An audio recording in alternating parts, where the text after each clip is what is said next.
Hello friends, welcome back to BNB.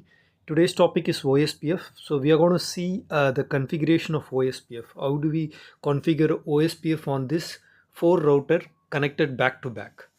So I have already configured the IP addresses and all the interfaces, connected interfaces on these 4 routers back to back. So one of the router is in the down, which is router 4 is a default gateway for the PC1. So you can see all the network address. I mean 10, 20 and 60 has been configured on this router. So all the interface has been configured with the corresponding IP address. So similarly, if you see the other router, you can all the interfaces are configured with the corresponding IP address as per this topology. You can see that that's what I'm showing right now. So router 2 has this many information, and if you see the route, there is no OSPF route existing, only the connected routes and the line local routes are there. So no OSPF routes. If you take show IP OSPF neighbor, there is no neighborship form because we haven't configured OSPF on any of this router. So we have just configured only the IP address on all the interfaces connected back to back on these 4 routers. So and they are up and running. Only the connections are there and they are up right now. So if you see the PC1 and try to ping the gateway, you are able to ping the gateway. See, ping 10.10.1 is pingable, but if you see you are able to reach the multi-server, you are not able to reach because we don't have a route existing. So let's configure OSPF straight away now. Just go to the PC on the left side first, config mode, and then type router OSPF1, and then you have 3 networks connected to this router. So we have to define those 3 networks into the OSPF domain. So just under OSPF router OSPF1, you are going to configure these networks. Network 20.20.20.0 with the wildcard mask 0.0.255 area 0. Similarly for the network 30, and then for the network uh, 70 as well.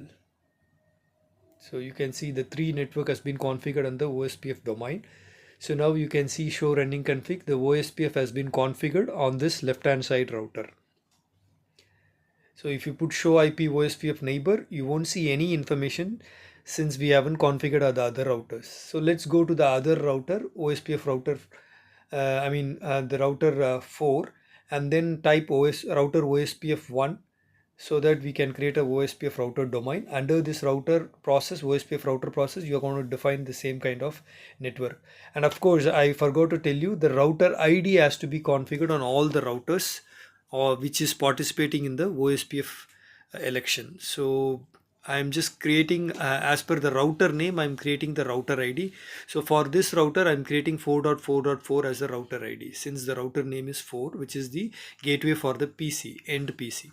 So I'm configuring the networks with the wildcard mask and the area 0. This is a single area network as of now.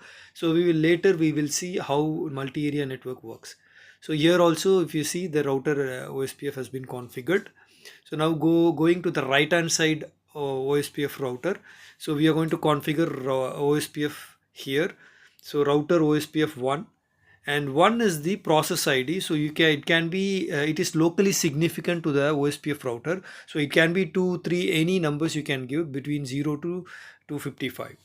So I've given 1 for this router OSPF, and then I'm assigning the networks as per the diagram. So 40 network, 70 network, can see the network with a wildcard mask and area 0. So you have configured all the networks, connected networks on this router as well. So I'm giving the router ID 3.3.3.3. So now you can see the running configs. All the router network has been configured under the OSPF domain. So now go to the top router, middle router, and if you see show IP interface brief, all the interfaces are up with the IP addresses. Let's configure OSPF. Just go to global config mode, router OSPF 1, and then network. You can give 30 network on the left side which is connected, and define 40 network.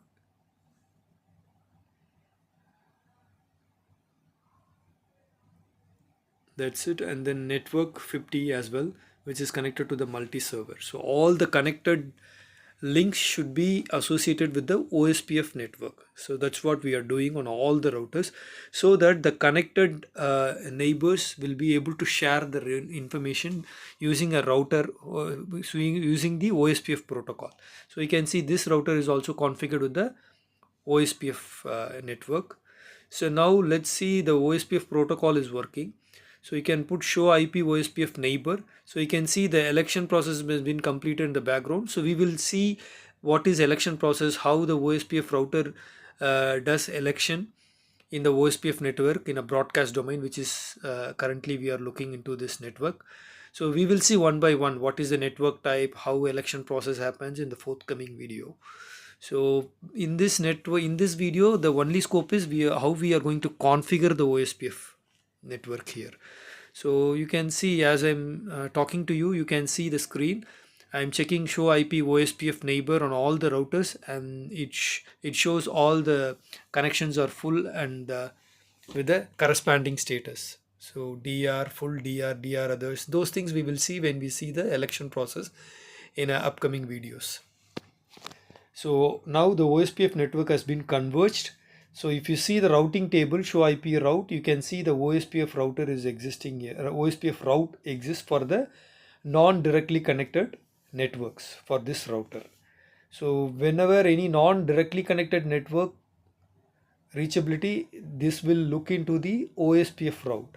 So that's what I'm showing. So if you see show IP route summary, you can see the OSPF route with 4 internal intra-area routes. So again, if you put show IP route in this router, you can see the OSPF route has been populated, and because the OSPF network has been converged here, and you can see the routing table with the active routes for the OSPF protocol. You can see show IP OSPF neighbor. So there are 2 neighbors for this router, and they are all up and running, they are full. So now let's go to the PC1, which is end system. We are going to try our main aim to connect the multi-server, access the server. So we are able to reach the gateway. You can see ping 10.10.10.1 is successful, and the multi-server is also reachable. So I'm going to do a FTP on the multi-server, because as I said, multi-server, it can serve as an FTP server, DNS server, all kind of services have been enabled. So I'm able to log in this FTP server. You can see ping www.bnb.com is also working.